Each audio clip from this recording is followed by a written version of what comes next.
that's implemented. Then the rest is where we've kind of got bogged down, and really we shouldn't have got into the ACR stuff, but it's something we needed to rule out being able to do. So we've spent a bit of time looking at ways to do that, and just arguments on how it might work. And we never did agree. We've not agreed at all, no, but that's where we are now. So what's going to happen? So the idea was we'd get this prototype up, and we'd be able to show how it works, and then we'd be able to look at how we get to implement that, and easy, so what steps are going to be involved. So we haven't gotten that far. And also at the same time, Ed wanted to do, once we had the prototype, doing all the stuff, so ticking all the boxes for that requirement list. That requirement list is what we need to have to be able to do content distribution. But as long as our prototype was ticking all of those kind of boxes and dealing with stuff in a way we were happy, Ed wanted to take it and do like a second prototype, which would use some sexier things like OR mappers and SQL generators, just to show that the object gets much simpler if we can do those things. Because right now it's quite complex and there's slightly more data access than we'd like. But I think what's best now is if Ed kind of walks through how it works, or what we've done and how it works. Because there's going to be a lot of kickback from this, right? A lot of people aren't even going to agree with the work we're trying to do, content distribution. But we don't have the luxury of saying, no, we're not going to do content distribution, we've got to do it. And so we're just trying to think of a way that it will be manageable. Because you can imagine if we did content distribution, I just wrote it today, content distribution, without all this refactoring things. If I just wrote it today, it's fine, it would work today, but tomorrow it won't work because Russ goes and does a bit of work in Directory Builder, or Dan goes and does some work on assets. That stuff suddenly, how do we reflect that stuff across the system? So, does that any of that make sense? Absolutely. Good, right, okay. Ed, now, with the stuff that even I don't understand. I think you pretty much do. I do, it just changes a lot, all the time. Okay, well, everybody has got a copy of the picture. The resolution on the screen is now. I was thinking I won't need one of those pictures, but Matt's got a spare one. Yeah, that's one. I don't know whether it's best to start with the picture or to just start by hacking up a quick example. I think you should go through an example because I've gone through this stuff with you, and I still don't understand. Okay, that's fine. Well, I can't do that.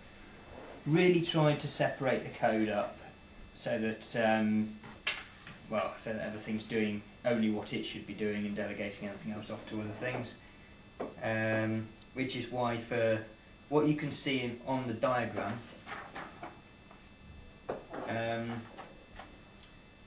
is pretty much what's needed to take a user, to create a user, to update, save and delete a user. Pretty much everything on there is purely just to get a user which only has a name in, out of the database and modified. This is true.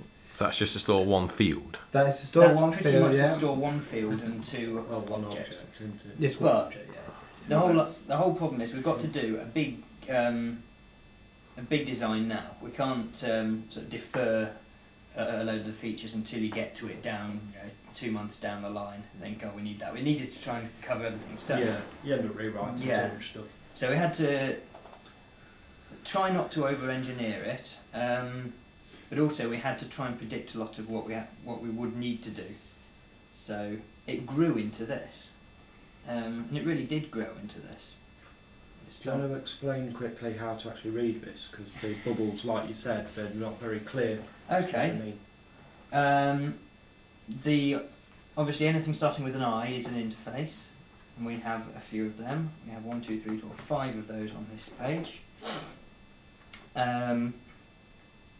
I hate these classes. I don't like these classes. I wish they'd do proper UML, not these fancy Microsoft style I think that miss out a few key concepts. You can't actually see the inheritance very easily. No, you can't. I think if you start from the user class and explain what that is, you can work back from there. Okay. What's the most basic thing here? To talk. Well, basically, the other end of it. Okay, we have a user class over there on the right hand side, which has a name. Well, that's where it is. Yeah, it's hiding just over there. And the arrow above it says that it inherits from our abstract domain object, which we could have chosen domain object, entity, object, easy site object, any number of things. So any object inherits from domain object. But in this case it's a user because that's what you've written. Every object implements iDomain object. Right. I see. Domain object is there as a useful base class, just so that you're not repeating yourself throughout every class, and to make it easier to add a new object. For the near future, everything's going to come off domain object. Chances are everything will always come off domain object, and we might not ever implement another style. For example, if we weren't using, if Microsoft came out with a fantastic object database or similar, then we'd be able to sort of replace the stuff, and the logic that works through all of our system all refers to the interfaces. Right. Yeah. So we could replace the core technology without screwing up the whole. Which is a really nice. The whole thing, which is the whole idea, yeah. isn't it? Okay, methods on iDomain object. We have that's just the left of domain object.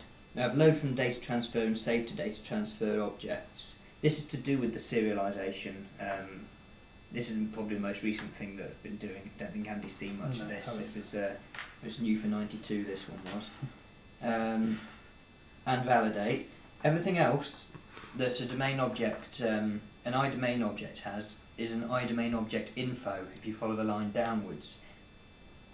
It's a dodgy name.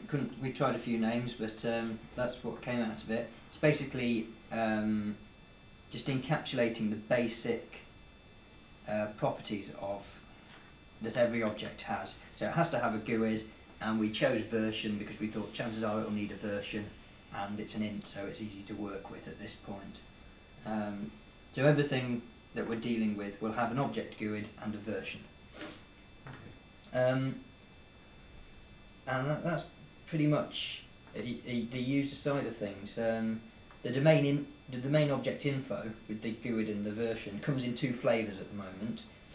One is just a simple one, which just holds a GUID and a version and just provides those stored from fields. The other one, which I'll explain why it exists in a moment, but we've got the lazy loading domain object info, which initially is you just initialize it with the object GUID and a place from where it can get the information that it wants to lazy load.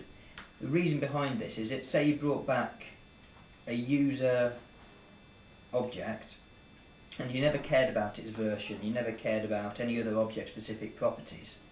We don't